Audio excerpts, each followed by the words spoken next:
Hello বন্ধুগণ, কেমন আছেন সবাই? আশা করি ভালো আছেন। আমিও ভালো আছি। নতুন একটা দিনে নতুন একটা ব্লগে সবাইকে স্বাগতম। আশা করি ব্লগটা ভালো লাগবে। ভালো লাগলে লাইক কমেন্ট শেয়ার দিয়ে আমার পাশে থাকে। আমার মা আর ছেলে যাচ্ছে একটু নিচে হাঁটাহুটি করার জন্যে। আজ কদিন ধরেই ওকে বাসা থেকে বের করা হচ্ছে না, তাই মা নিয়ে চলে গেল ওকে হাঁটানোর জন্য। আর আমি এদিকে চলে আসলাম সকালবেলা খাবার খাওয়ার জন্য। কি খাবো ভাবছিলাম, তখন ভাবলাম যে একটু চা খাই। চা খেতেও ইচ্ছে করছিল, তাই দুধ, চিনি, চা পাতা সব কিছু দিয়ে আমি চাটা বসিয়ে দিয়েছি। আর দেখুন আমার চাটা হয়ে গেছে। প্রথমে অবশ্য আমি ভেবেছিলাম যে চাটা কালার সুন্দর আসবে না, কিন্তু পরবর্তীতে দেখি যে না, চায়ের কালারটা মোটামুটি ভালোই এসেছে আর চাটাও বেশ হয়েছিল। তবে আরেকটু জাল করলে আরেকটু বেশি ভালো হতো। একটু পাতলা ধরনের হয়েছিল চাটা।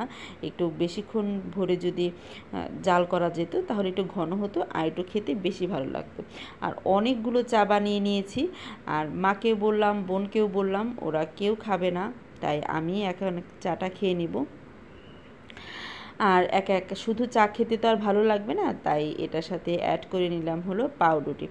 ওই যে ওই দিন এনেছিলাম পাউরুটিগুলো, আর আজকেই এটার লাস্ট ডেট। আজকে না খেলে হবে না, তাই আজকেই খেয়ে শেষ করে দিতে হবে। এক প্যাকেট অবশ্য খাওয়া হয়ে গেছে, এখন বাকি রয়ে গেছে এক প্যাকেট। এই যে এক প্যাকেট থেকে বের করে নিলাম। আর প্রথম ডোবাতে গিয়ে দেখুন আমার এটা নিচের দিকে পড়ে যায়। তারপরে কি একটা চামচ নিয়ে আসলাম, চামচ নিয়ে এখন এটাতে উঠিয়ে তারপরে খেয়ে নেব। আর প্রচুর পরিমাণ গরম ছিল চাটা, আর গরমের দিন গরম জিনিস ঠান্ডা হতে অনেক সময় লেগে যায়। আমি ফুদিয়ে ফুদিয়ে অনেক কষ্ট করে এটা মুখে দিই আর কি।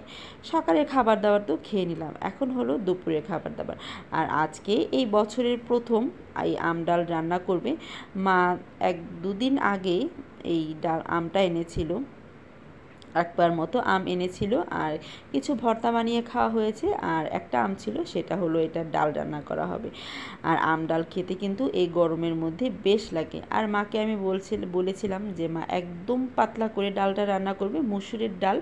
এই আম দিয়ে পাতলা না করে খেলে আমার একদমই ভালো লাগে না, ঘন ডালটা ভালো লাগে না। তাই বললাম যে একদম পাতলা করে রান্না করবে। মা সেইভাবেই রান্না করছে।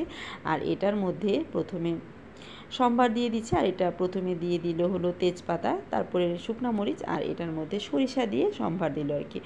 আর টক যে কোনো জিনিস রান্না করলে সরিষা দিয়েই সম্ভার দিতে হয়।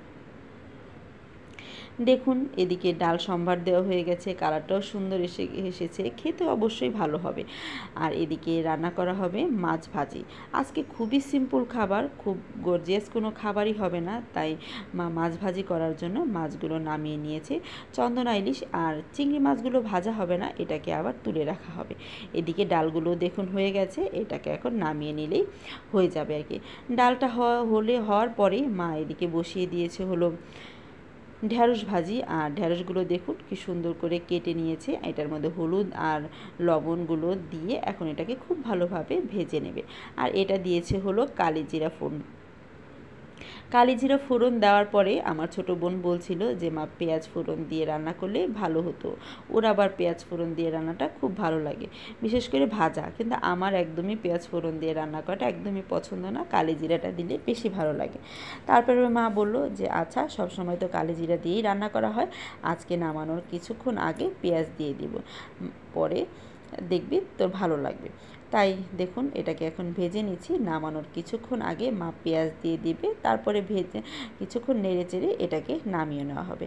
এই যে দেখুন কথা বলতে বলতে আমার পেঁয়াজ ভাজাটা হয়ে গেছে। এখন এই যে হালকা পেঁয়াজ দিয়ে দিয়েছে, সরি ঢ্যাঁড়স ভাজা হয়ে গেছে, পেঁয়াজের সাথে দিয়ে দিয়েছে। আর এই ঢ্যাঁড়স ভাজিটা নামিয়ে দুধটাও জাল করে নিচ্ছে, কারণ অনেক সকালবেলা এই দুধটা নামিয়েছে, জাল করে মানে ছেলেকে খাওয়ানো হয়েছে। এখন যদি জাল করে না রাখা হয় তাহলে এটা জমে যাবে। যে পরিমাণ গরম পড়েছে, জাল না করলে একদমই নষ্ট হয়ে যাবে, তাই হালকা করে জাল করে নেওয়া হচ্ছে। আর এদিকে মাছ ভাজাটাও হয়ে গেছে। আমাদের জন্য হলো চন্দনা ইলিশ মাছ ভাজা, আর ছেলের জন্য হলো রুই মাছ ভাজা। এই মাছের মধ্যে প্রচুর পরিমাণ কাঁটা থাকার কারণে মা ওর জন্য এক্সট্রা করে রুই মাছটা ভেজে নিয়েছে, যাতে কাঁটাটা কম লাগে। আর এদিকে দেখুন বোনের চলছে পরীক্ষা, ও দিনরাত 24 ঘন্টায় পড়াশোনা করার চেষ্টা করছে। 24 ঘন্টা তো করা সম্ভব না, যতটুকু প্রয়োজন ততটুকুই করে নিচ্ছে। আর এই বারান্দাটায় প্রচুর প্রচুর প্রচুর পরিমাণ বাতাস আসে, এই বাতাসের মধ্যে বসে পড়ার মজাই আলাদা। তাই ও ঘরে বাদ দিয়ে বাহিরেই পড়াশোনা করছে। তারপরে কি দুপুরে চলে আসলাম খাওয়া দাওয়া করার জন্য। ঢেঁড়স ভাজিটাও ভালো হয়েছে আর মাছ ভাজাতেও ভালোই হয়েছে। আর সত্যি কথা বলতে কি, আমার খাবার দাবারে কোনো অনীহা নেই বা এটা খাবো না ওটা খাবো না, খাওয়ার যোগ্য হলেই আমার কোনো সমস্যা নেই। আর এই যে দেখুন সকাল ঢেঁড়স ভাজি তারপর মাছ ভাজি দিয়ে খেয়ে নিয়েছি। এখন শেষ পাতে ছিল হলো টক ডাল, আর ডালটা খেতেও খুব ভালো হয়েছিল। বিকেলের দিক আমার মা বারান্দার মধ্যে যে গাছগুলো এটার কিছু মেরামত করছিল, আর আমার ছেলেও তার সাথে হেল্প করছিল। এই যে দেখুন এই মাটিগুলো দিয়ে খেলছে, এই মাটিগুলো একবার ও ফেলছে আর একবার ও তুলছে, এই ফেলছে আর তুলছে। আর মাকে বলছে দিদা আমি হেল্প করে দেই, দিদা আমি হেল্প করে দিই। মাও বলছিল দাদা করো, ও হেল্প করে না শুধু কাজ বাড়ায় সেটা তো আমরা জানি। যাই হোক, মা যেই কাজটা করছিল, আমাদের বারান্দায় তো মোটামুটি অনেকগুলো গাছ আছে, আর প্রতিটা গাছের পাতায় আমার ছেলে একদম ছিঁড়ে সব কিছু ফেলে দেয়। তাই মা চেষ্টা করছে আর কি এই গাছগুলো ঝুলিয়ে দেওয়ার জন্য। ঝুলিয়ে দিলে ও দেখা যাবে ধরতে পারবে না, তাই এগুলো ঝুলিয়ে দিচ্ছে, কিছু ঝুলিয়ে দিচ্ছে কিছু নিচে রাখছে। আর এগুলো তো কিছুদিন পরে পরেই ছাদে দিতে হয়, একদম বেঁধে দিলেও অনেক ঝামেলা হয়ে যায়।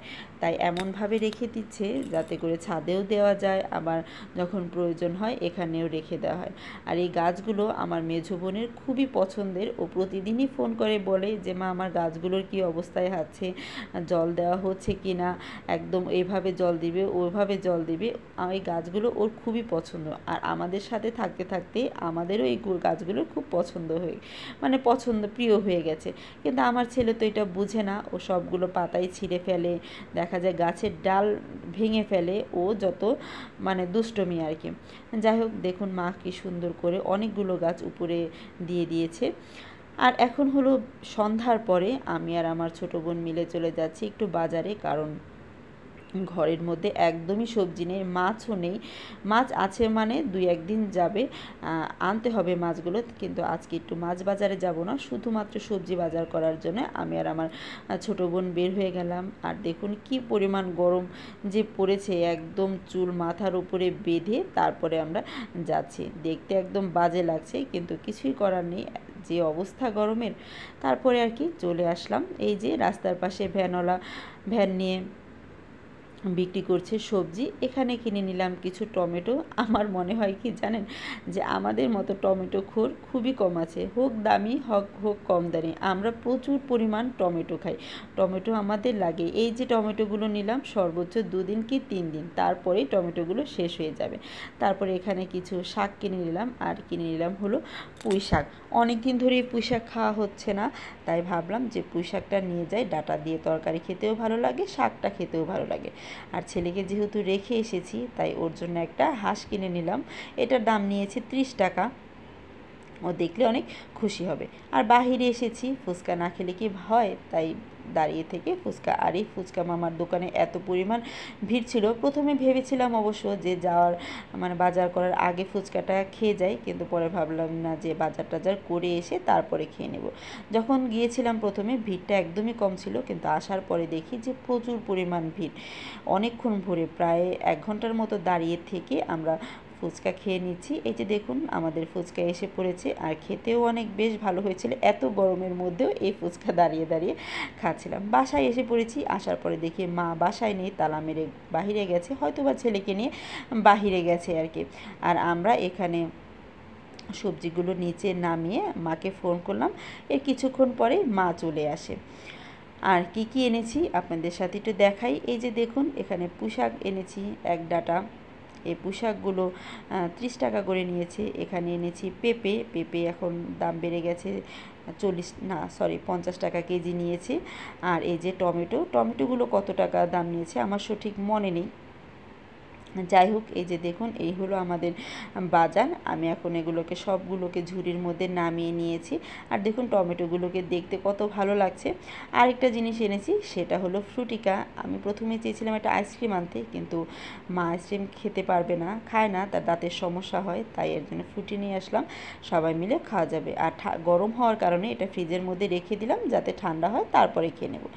মা আর ছেলে চলে যাচ্ছে আবার ছাদে। ছাদের মধ্যে প্রচুর পরিমাণ বাতাস বইছিল, আমরা একবার গিয়েছিলাম, তাই মাকে বললাম তুমি ওকে নিয়ে যাও, একটু বাতাস খেয়ে আসো। আর এই যে দেখুন ফ্রুটিকাটা ঠান্ডা হয়ে গেছে, এখন এটা আমরা ঢেলে খেয়ে মন আর প্রাণ দুইটাই জুড়িয়ে নেব। আজ এই পর্যন্তই, আশা করি ব্লগটা ভালো লেগেছে। টাটা।